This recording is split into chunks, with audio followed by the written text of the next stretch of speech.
Mwisho katika episode ya 4 tuliweza kumshuhudia bidada Zoe akiwa anarejea nyumbani, lakini kwa bahati mbaya akaweza kumshuhudia dada yake akiwa analetwa na Yachi, kitu ambacho kikamsababisha bakie katikati akiwa helewi ni nini afanye, aende au arudi. Na bidada baada ya kuganda kwa muda mrefu akaona kuwa hana chaguo lolote, moja kwa moja ni kurudi katika kisiwa, kwa sababu hawezi akamwacha dada yake ambaye anakuja huku katika maeneo haya. Mpaka kufikia hapa, mtu pekee anayechomoka kutokea katika kisiwa anakuwa ni mwamba Chari. Ila bidada alipoweza kufika tu katika maeneo ya fukwe, basi aliweza kugundulikana na mwamba Nicholas ambaye akawa anamuita bidada, bidada akawa anamkatalia kabisa. Mwisho wa siku Nicholas akaweza kumpiga bidada sindano katika eneo la shingo na bidada akakata moto. Bidada Gabi katika maeneo haya ya kisiwa wameshapokelewa kama ilivyo desturi. Watu wote wanaopokelewa hapa huwa wanapigishwa pati la maana bwana. Huku upande wa pili bidada Zoe anashtukia kwamba ameamkia katika maeneo ya mapango na ameletwa huku na mwamba Nicholas. Na mwamba Nicholas akazidi kumkumbusha bidada kwamba nilikuonya kwamba usitoroke, na kama ukitoroka basi hakisha uwezi kunulikana. Alafu mimi nimekugundua kirahisi tu, vipi kama ungekamatwa? Alafu wewe si ulikuwa unapanga kuweza kuondoka? Ni kitu gani ambacho kimeweza kurudisha ndani ya hii kisiwa? Bidada hakutaka kabisa siri ya dada yake kuingia ndani ya kisiwa hiki iweze kugundulika. Ikabidi kwanza kumzuga mwamba Nicholas na kumwambia kwamba nimeweza kurudi kwa sababu niligundua kwamba nakupenda na nakuhitaji. Akawa amemkisi jamaa. Kwa alikuwa anamzuga tu. Huku upande wa pili kina dada ndio kwanza wanaonyeshwa vyumba vyao vya kuweza kufikia, na wamefurahi kweli kweli kutimba ndani ya hichi kisiwa, na wanafuraha bana, hawajui hatari iliyopo ndani ya kisiwa hiki. Afrika anapitia cha mtemakuni kule ndani alikokuwa ameweza kufungiwa. Mwanamke huyu anazidi kujipatia msosi mbele ya macho yake, bidada akiwa na njaa kali. Huku nje kisanga kizito mwamba Chali kumbe bana kufanikiwa kuingia ndani ya ile boti ambayo ilikuwa inaelekea kule mjini. Moja kwa moja akaanza kupiga kelele akiwa anaomba msaada, lakini kuna kitu fulani ambacho kiliweza kutokea ambacho mwamba hakuweza kutarajia. Kuna miamba wawili walikuwa wamevalia sare za kijeshi. Huyu mmoja wapo anaitwa Joe, aliweza kumuokoa, na hawa jamaa inaonekana kwamba wana mission ya kuja kufanya upelelezi ndani ya kisiwa hiki. Mwamba Nicholas aliweza kumuona bidada Jenny akiwa jirani sana na bidada Zoe, akawa anamkataza na kumwambia kuwa sitaki kabisa huyo jirani na Zoe, sawa Akamuonya sana huyo na kumwambia kuwa kama ukiendelea kuwa jirani na Zoe basi nakwenda kuripoti kwa Astrid kwamba uliweza kufanya mpango bidada aweze kutoroka katika hiki kisiwa.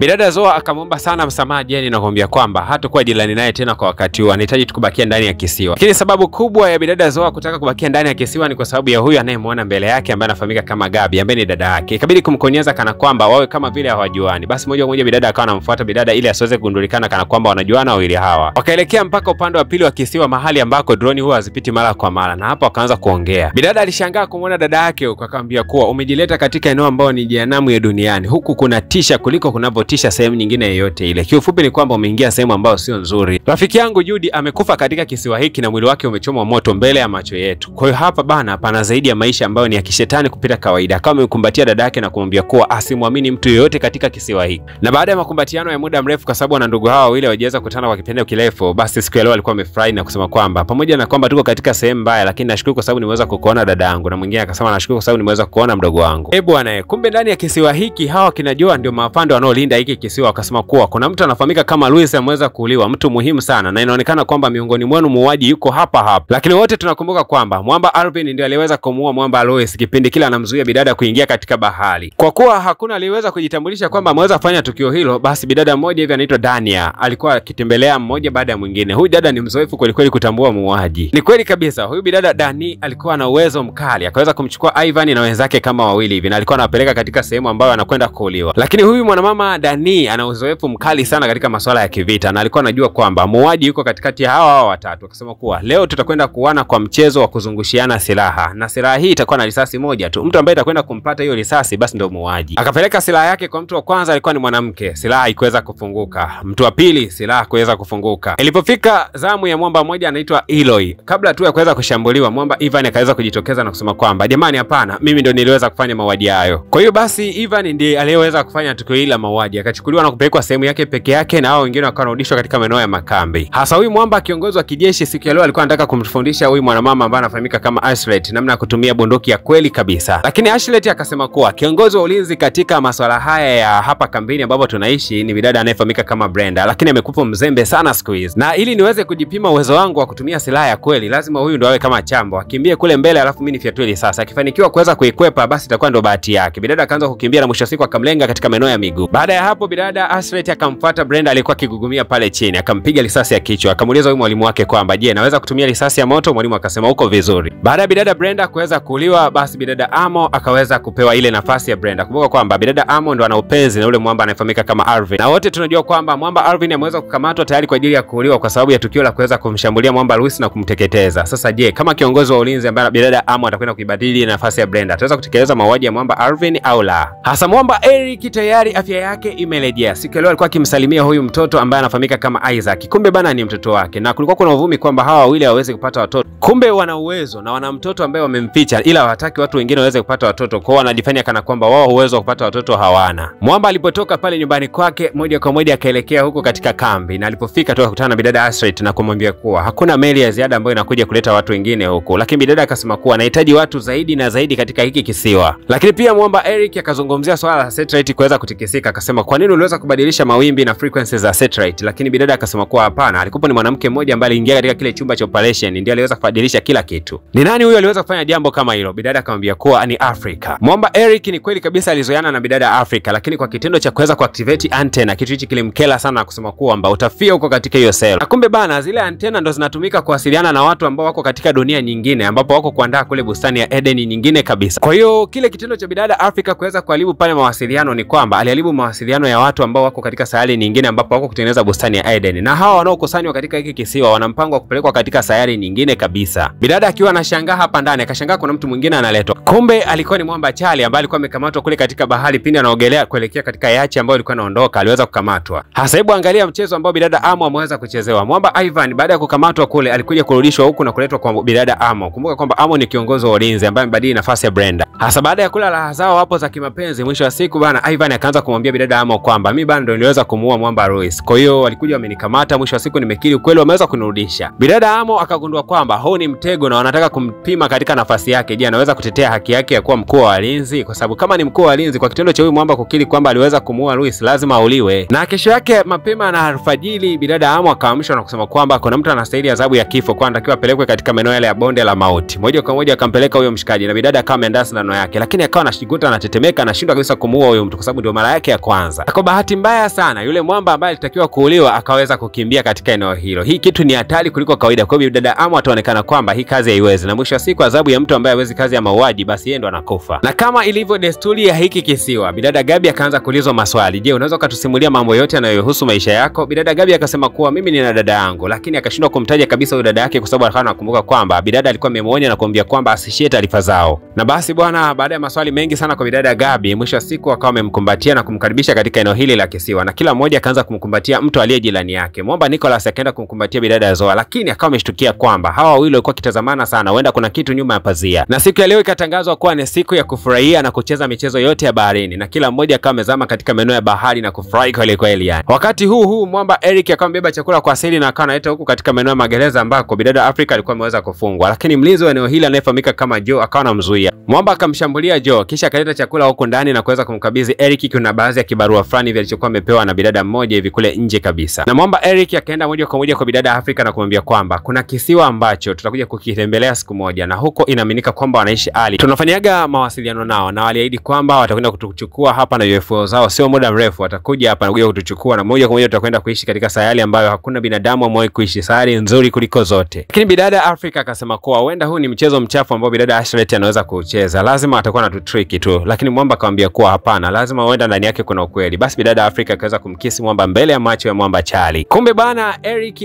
anakamchepuko kake ambaye ni bidada Africa. Lakini mwamba Charlie anajua kabisa kwamba bidada Mika wakati wote anakaaga katika CCTV kamera, na huyu ndio yuko katika kitengo cha ulinzi wa CCTV. Akaenda kusimama mbele ya kamera na kusema kwamba nakupenda sana Mika. Na bidada Mika alipoweza kutazama anagundua hizo mwamba kumbe anampenda kweli. Hasa huko upande wa pili, kwa kitendo cha bidada Auma kushindwa kabisa kufanya mauaji ilikuwa ni kosa, lakini kosa lake ilikuwa ni kushushwa cheo kwa sababu alikuwa na cheo kikubwa, ikabidi kuweza kupunguziwa cheo na kuwa mshiriki wa kawaida katika eneo hili la kisiwa. Na wakiwa wameketi katika maeneo haya ya kisiwa, akajitokeza yule mwanamama Ashret na moja kwa moja akaenda kumchukua Gabi. Hii kitu ilimfanya bidada Zoa kuwa na hofu sana. Huyu mwanamama Ashret ni mtaalamu hasa wa saikolojia. Alimchukua bidada Gabi na kumleta katika maeneo ya kina kirefu sana cha maji. Akamwambia kuwa katika mitandao ya kijamii ulisema kwamba wewe ni muogeleaji mzuri. Akachukua necklace fulani na kaitupia katika maji, akamwambia kuwa kaifuate katika maji. Bidada Gabi anajua kabisa kwamba hiki ni kina kirefu na si kawaida kabisa kwa mtu kawaida kuweza kuzamia pale na kuweza kutoka. Lakini pia dada yake alikuwa na wasiwasi sana huko katika maeneo ya fukwe. Moja kwa moja bidada akajitosa katika maji na kuifuata ile cheni. Asante Mungu, bidada Gabi akafanikiwa kuipata na akarudi salama. Sasa yule mtoto wa mwamba Eric alikuwa akitembea katika maeneo fulani hivi ya mapango, na kwa bahati mbaya akaweza kuona kuwa kuna baadhi ya maeneo hivi damu ni kama zilikuwa zimeweza kuchuruzika. Kumbe kuna mwamba mmoja aliweza kujificha huku, ni yule mlinzi aliyekuwa ameshambuliwa vibaya na baba yake ambaye anafahamika kama Eric. Alikuja kujificha huko katika maeneo ya mapango. Na wakiwa katika maeneo ya ufukwe huko kiongozi wa ulinzi wa masuala ya kijeshi katika eneo hili la kisiwa anayefahamika kama Joe aliweza kumkuta mwamba Nicholas Nicholas na kama amemwomba mpambano katika siku ya leo nyakati za jioni, basi moja kwa moja kaandaa pambano hilo na kuweza kuzichapa siku ya leo. Bana, mpambano ulikuwa ni mkubwa sana. Inaonekana kwamba hawa watu wawili ni kama wanabifu ambao limejificha ndani yao. Na huu mpambano ukamtia sana hasira mwamba Nicholas na ambaye akafikiria kuweza kushirikiana na bidada Zoa ili waweze kutoroka katika eneo hili. Na mwisho wa siku bana, wakawa wameingia katika chumba cha bidada Aslet na kaanza kufanya uchunguzi. Lakini kwa bahati iliyo mbaya, miongoni mwa walinzi ambao walikuwepo katika maeneo hayo wakaweza kushtukia jambo hili na ugomvi mzito ukatokea katika kile chumba. Mwisho wa siku mwamba akawa amepigwa sindano ya shingo na hii ikawa imemoverdose na hakuna namna yoyote ile mwamba ni lazima atakuja kufa. Lakini Nicholas kitu cha kweli kabisa alichoamua kumwambia bidada Zoa, ikiwa neno lake la mwisho, alimwambia bidada Zoa kwamba anampenda sana. Ila bidada Zoa kwa kuwa alikuwa ampendi huyu jamaa, alipogundua kwamba mwamba alikuwa anamuigizia, kitu ambacho inaonekana kwamba si kweli. Jamaa alikuwa akimpenda kweli bidada, lakini mwisho wa siku bidada akawa amemwacha jamaa na anakufa pale na akaidi kuitunza siri mbele ya huyu jamaa aliweza kumuua mpenzi wake. Hasa nadhani nini ambacho kitakwenda kujili katika episode inayofuatia. Kisha tukwamba umegusa alama ya kusubscribe na alama ya kengele kila wakati tunapoweza kuona tamthilia hii, kisha unagusa alama ya kulike kadri unavyoweza.